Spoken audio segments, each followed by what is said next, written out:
2024 যে world cup শুরু হতে চলেছে আর কয়েকদিন মাত্র বাকি, সেই বাংলাদেশ সেই ওয়ার্ল্ড কাপে কি সুপার 8-এ যেতে পারবে?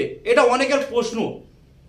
দেখো, আমি পরিষ্কার, তোমরা থাম্বনেল থেকে বুঝতে পেরেছো যে আমি থাম্বনেলে কি লিখেছি। অবশ্যই বাংলাদেশ এই 2024 ওয়ার্ল্ড কাপে সুপার 8-এ যাবে। কারণটা অবশ্যই বলবো, তার আগে কিছু কথা বলি যেটা বললে তোমরা বুঝতে পারবে যে কেন বাংলাদেশ সুপার 8-এ যেতে পারবে এবং বাংলাদেশের কত পার্সেন্ট চান্স আছে সুপার 8-এ যাওয়ার। তার আগে বলি, বাংলাদেশের সাথে ইন্ডিয়ার কিন্তু 1 তারিখে একটা ম্যাচ আছে।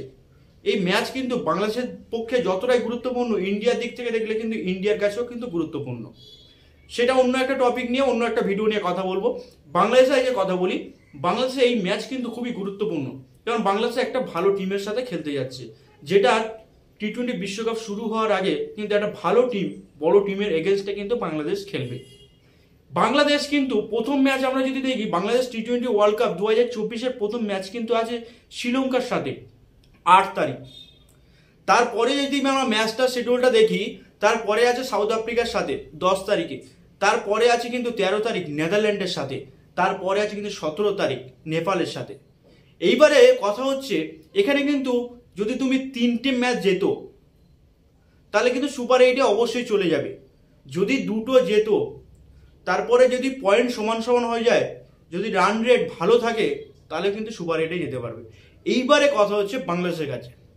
বাংলাদেশ দেখো, প্রথম ম্যাচ হচ্ছে শ্রীলঙ্কার সাথে, এবং শ্রীলঙ্কা এমন একটা টিম এখন পর্যন্ত ঠিক গুটিয়ে গাটিয়ে লাইন করতে পারেনি টিমটা, এবং টিমটা ছন্ন ছাড়া টিম, সেভাবে কিন্তু ফর্মে নেই শ্রীলঙ্কার টিম। আছে 1-2জন ব্যাটসম্যান এদিক সেদিক করে আছে, কিন্তু টি-20-তে শ্রীলঙ্কা সেইভাবে কিন্তু দাবদবা নেই শ্রীলঙ্কার টিমের কাছে। এই জন্য বাংলাদেশে কিন্তু সুযোগ, বিশাল সুযোগ কিন্তু এই টি-20 যদি বাংলাদেশ শ্রীলঙ্কাকে যদি হারাতে পারে, তারপরে নেক্সট ম্যাচ কিন্তু সাউথ আফ্রিকার সাথে। সাউথ আফ্রিকার সাথে ম্যাচ অবশ্যই কন্টেস্ট হবে, সেটা হার জিতটা যদি আমি পরাজিতটাই যদি ধরে নিই, তারপরে আছে নেদারল্যান্ডের কাছে।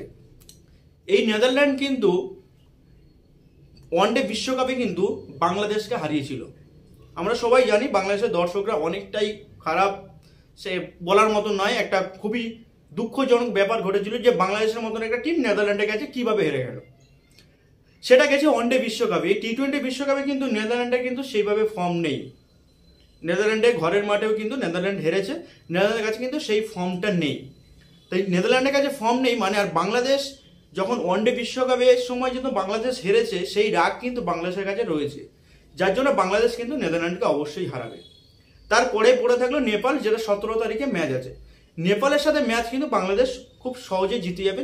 নেপাল এবারে টি-20 বিশ্বকাপে সেরকমভাবে ফলাফল করতে পারবেন, যার জন্য কিন্তু বাংলাদেশের কাছে সুবর্ণ সুযোগ। সব থেকে ভাইটাল ম্যাচ হচ্ছে শ্রীলঙ্কার ম্যাচ। যদি এই শ্রীলঙ্কার ম্যাচটা বাংলাদেশ খুব সহজে জয় আনতে পারে, তাহলে কিন্তু যদি একটা ম্যাচ হেরে যায় সাউথ আফ্রিকার কাছে, পরপর আবার যদি 2টো ম্যাচ জিতে যায়, কিন্তু বাংলাদেশ সুপার 8-এ চলে যাওয়ার সম্ভাবনা অনেকটাই বেশি। এইবার কথা হচ্ছে বাংলাদেশের ব্যাটিং অর্ডার। তো বাংলাদেশের ব্যাটিং অর্ডার কিন্তু যাই করুক, শ্রীলঙ্কার বিরুদ্ধে কিন্তু রান অবশ্যই করতে হবে। ওপেনিং জুটি যেভাবে আমরা দেখে এসেছি, আমেরিকার বিরুদ্ধে, ইউএসএর বিরুদ্ধে যেভাবে ওপেনিং পার্টনারশিপ একটা করেছিল, যেটা 10 উইকেটে ম্যাচ জিতেছিল, যদি সেই পার্টনারশিপটা হয়, আর আমরা দেখেছিলাম মুস্তাফিজুর রহমানের সেই বোলিং, সেই যদি বোলিংয়ের ধার এবং বোলিংয়ের লেন্থ থাকে, তারপরে তো আছে সাকিবুল হাসান, তাসকিন আহমেদ, রশিদ আছে, মাহমুদুল্লাহ রিয়াদ আছে, অনেকেই আছে বোলিং ডিপার্টমেন্টে। এরা যদি ঠিকভাবে খেলতে পারে, কিন্তু মেন টার্গেট কিন্তু শ্রীলঙ্কার সাথে যে ম্যাচটা, ওই ম্যাচ যদি জেতে, কিন্তু আমি 100% শিওর বাংলাদেশ সুপার 8-এ চলে যাবে।